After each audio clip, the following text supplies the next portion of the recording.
नमस्कार, मैं हूं अंकुर और आप देख रहे हैं सत्यहिंदी.com।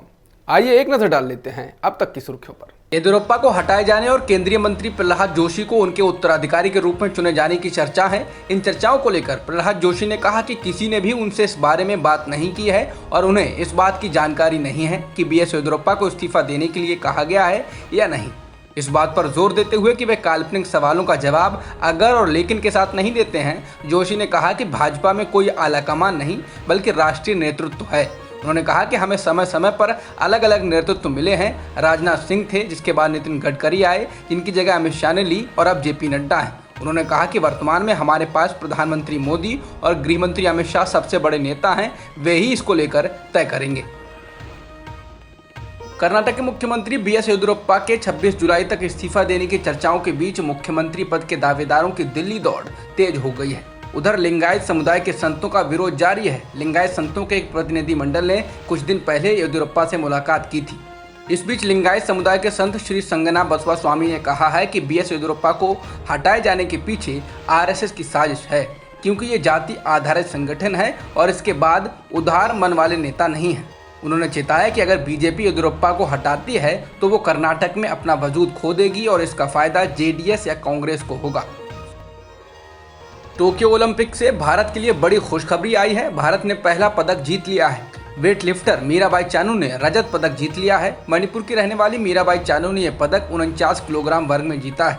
भारत को वेट लिफ्टिंग में 21 साल बाद कोई पदक मिला है। चानू की इस जीत पर प्रधानमंत्री, राष्ट्रपति के अलावा बाकी नेताओं ने बधाई दी है। अश्लील फिल्म रैकेट मामले में फिल्म अभिनेत्री शिल्पा शेट्टी अपने पति राज कुंद्रा के बचाव में उतर आई हैं। शिल्पा ने इस मामले में कहा है कि उनके पति एरोटिक फिल्में बनाते थे, ना कि अश्लील। बता दें कि मुंबई पुलिस की क्राइम ब्रांच ने शिल्पा से शुक्रवार को 6 घंटे से भी अधिक वक्त तक पूछताछ की थी। क्राइम ब्रांच के अफसरों के सामने ही शिल्पा ने ये बयान दिया है। शिल्पा ने कहा कि हॉट शॉट्स ऐप में उनका कोई रोल नहीं है। उन्होंने ये भी कहा कि उन्हें इस ऐप से किसी भी तरह का कोई वित्तीय फायदा नहीं मिला है। आज आईसीएसई ने कक्षा 10वीं और आईएससी ने कक्षा 12वीं के नतीजे जारी कर दिए हैं। आईसीएसई बोर्ड में 10वीं क्लास में लड़के और लड़कियों की सफलता का प्रतिशत 99.98% रहा।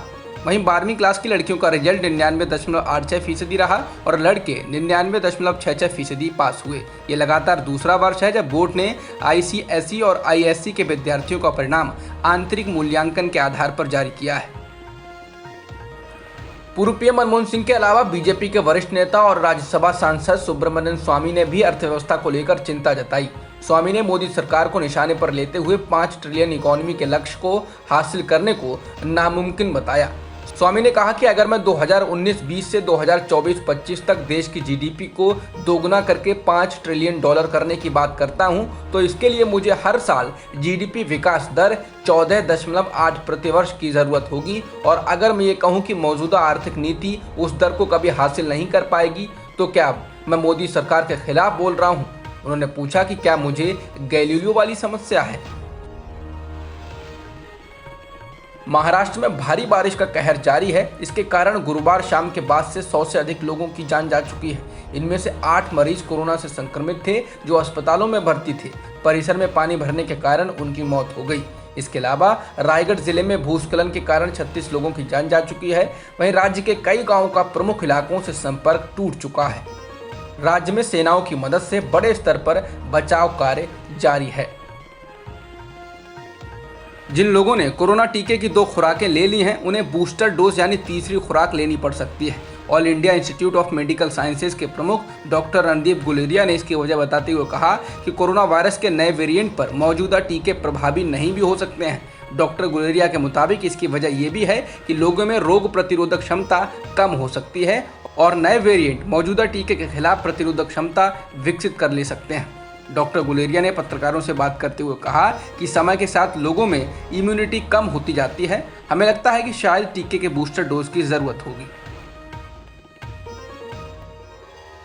स्वास्थ्य मंत्रालय की ओर से संसद में कहा गया है कि देश में चल रहे टीकाकरण अभियान को पूरा करने के लिए कोई निश्चित समय सीमा नहीं है।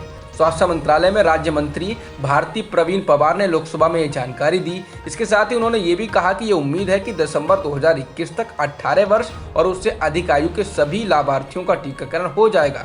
कांग्रेस नेता राहुल गांधी और तृणमूल कांग्रेस की माला रॉय के एक सवाल के जवाब में पवार ने कहा कि घरेलू वैक्सीन निर्माताओं के साथ खरीद समझौते में कोई देरी नहीं हुई है। उन्होंने कहा कि वैक्सीन निर्माताओं को आपूर्ति आदेशों के लिए अग्रिम भुगतान भी किया गया है। बता दें, इससे पहले केंद्रीय मंत्री रहे प्रकाश जावड़ेकर ने कहा था कि दिसंबर तक देश के सभी लोगों का टीकाकरण हो जाएगा। दवा बनाने वाली मशहूर कंपनी भारत बायोटेक ने ब्राजील को कोरोना टीका कोवैक्सीन निर्यात करने का करार रद्द कर दिया है।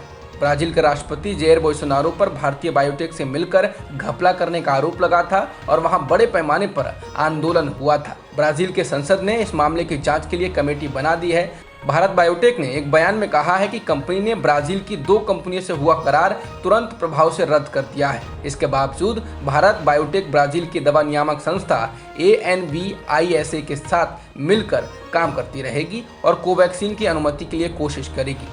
भारत बायोटेक ने कहा कि वैक्सीन की अंतर्राष्ट्रीय कीमत 15 से 20 अमेरिकी डॉलर तय की गई थी। इसके अनुसार ही ब्राजील सरकार को 15 अमेरिकी डॉलर प्रति खुराक की दर से करार हुआ था, लेकिन कंपनी का कहना है कि उसे कोई अग्रिम भुगतान नहीं मिला है और ना ही उसने ब्राजील में स्वास्थ्य मंत्रालय को कोई टीके की आपूर्ति की है।